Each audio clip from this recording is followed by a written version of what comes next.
Hi guys, welcome back to another one of my Python for Beginner videos. So in this one I'm going to be looking at the various data types that you can find within Python that are really baked into the programming language itself. Um, so what data types do we have available? So we have got strings, which are just text, integers, so full numbers, so that don't have any decimal places. Real numbers, which is any number that you can think of, positive, negative, so long as it isn't an imaginary number. So like that uses I in its when you write it, which is like that their own thing. We've got lists, which are just basic containers for your data. Tuples, which is similar to lists, but got a slight difference. The same as sets, they're very similar again to lists, but again they have a slight variation even from tuples. We have dictionaries, which are another kind of container, but you access the data within them differently, and like the structure is different, and they have a whole set of different functionality. We have Booleans, so that's your true and false values, yes and no, 1 and 0, really binary values. And then we have objects, um, which are just a container for containing um, functions, which I'll discuss in a later video, um, properties, so or attributes as they get quite often called in Python, um, and that they allow your program to be really versatile. Um, so let's go over strings first, right? As they're like the most basic of needs, really, for programming in Python. So a string is basically just your text. Now there's various ways that you can um, display a string, or in your both in your code and inside of your actual front end, what you're going to be seeing. You can also consider them to be a list of characters. Um, so there are a lot of functions that, or a lot of things that you can do with them that allow you to access characters that are in specific locations, or to break it up, or do various things with it. They can be formatted like for front end, or even just they can be formatted in various ways. Um, so there's at least three um, different methods, I suppose you could say, of um, formatting them. One is very base, one of them is pretty old, and the other one is much newer. Um, and that is the one that's always being updated quite a lot.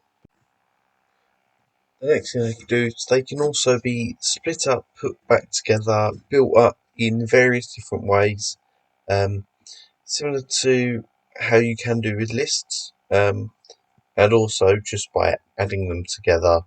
But I'll show you that in the work examples. And you can also validate whether the string is made of letters, numbers. Um, you can also change like casing and stuff, but that's more of the more complex stuff that you can do with them. But yeah, so next up we've got numbers.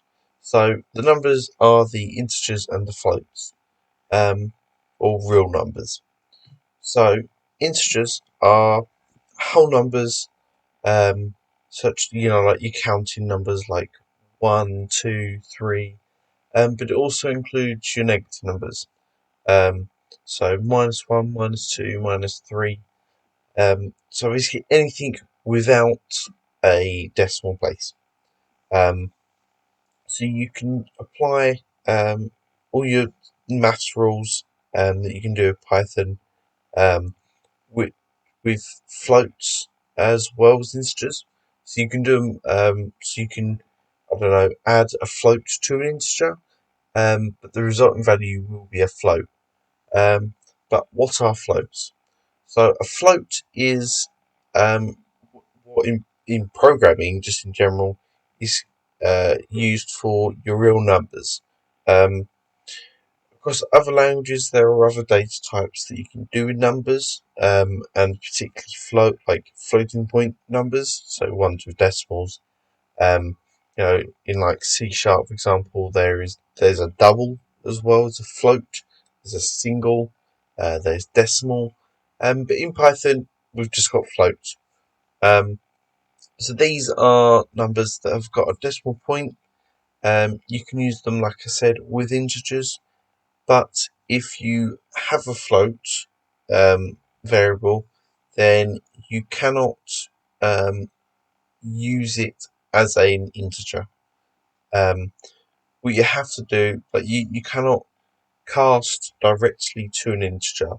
Um, and casting is, if you're unfamiliar with the term, is where you change data from one kind to another. So all of the data types but can be cast in some way to a string. That's why that string is the most important one, just because everything can go back to a string. Um, Next up, we've got lists, tuples, and sets. So I've put these all together just because they're all really similar things. Um, so a list is just a container for other data. So that could be other lists, it could be tuples, sets, dictionaries. It could be any one of those data types can go inside of a list, and the same for a tuple or a set. Um, so they don't necessarily have to be related to each other, but it would only, just as programming logic, or just it's logical that things that are related, you're going to bunch them together into one container. So lists can be changed and edited in various ways, whether that's by accessing the values inside of them directly, um, or through use of like a method that is part of it, or like a function that you apply to the data. Um, I'll discuss methods and functions in 2 or 3 videos time. So if you're watching this after all the videos have been released, because I'm releasing them every other day, um, then you can skip ahead a couple of videos. But for now, let's continue. So we've also got tuples. Now these are like lists, except you can't. Once you've defined the values inside of a tuple, you can't change it. They're called immutable objects. So once they're set, you can't change the values that are inside of that data. You can reassign it to the name that you're using, but you cannot actually go, oh, this value that's in here, this is wrong. I actually meant it to be that. Or I'm going to replace this value with that. Obviously, like when you define it, you can't change it. Next up, we've got sets. So they are like lists, but these values can't they can't be repeat values. So say you used to put the number 1 in there, and then another number 1, number 2, number 3, oh, and then another number 2.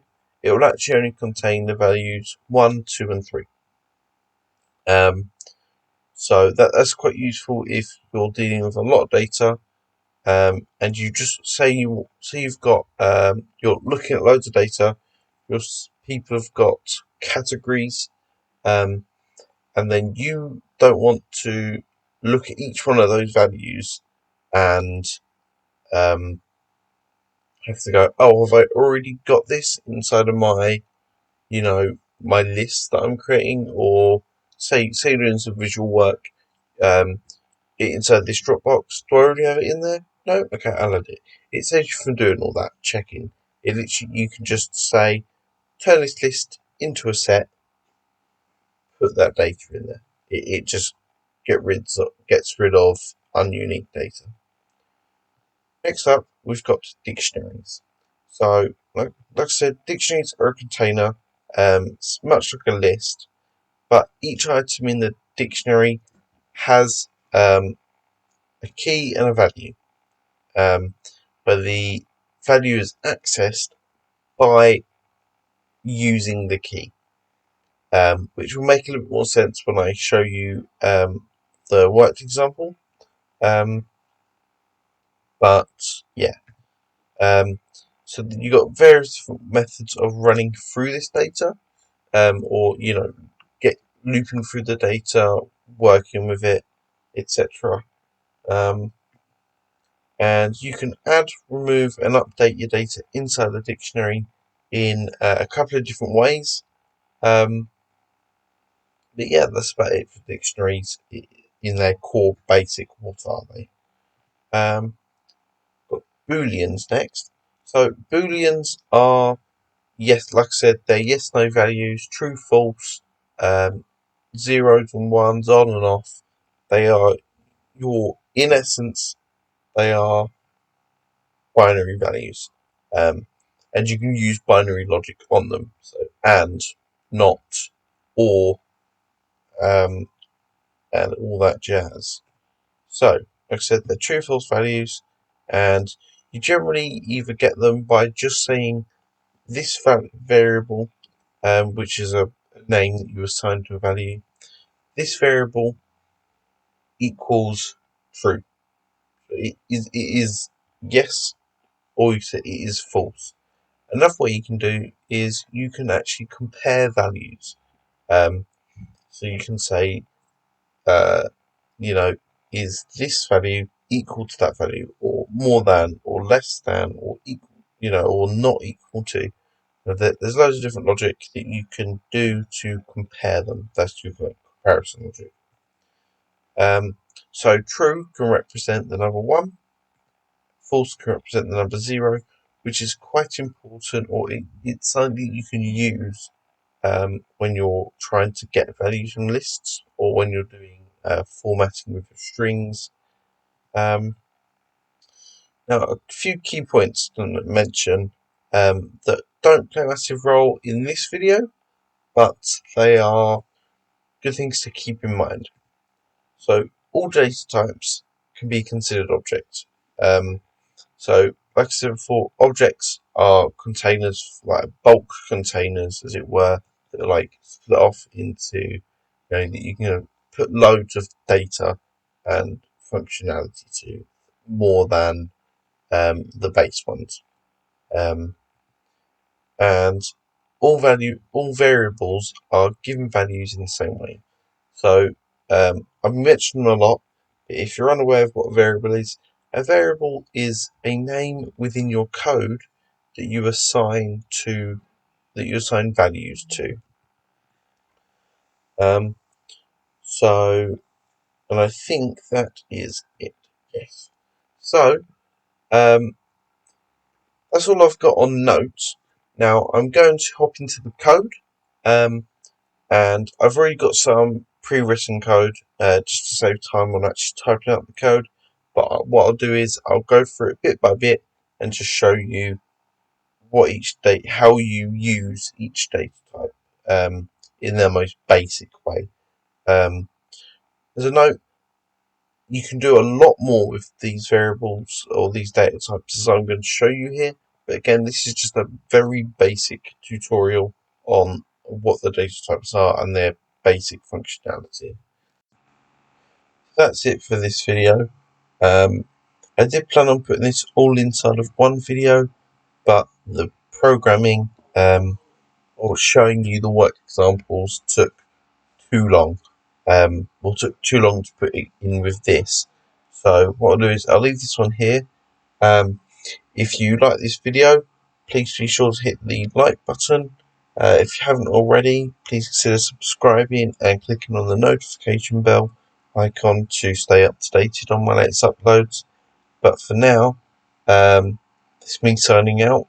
I will upload the next video probably immediately after this one.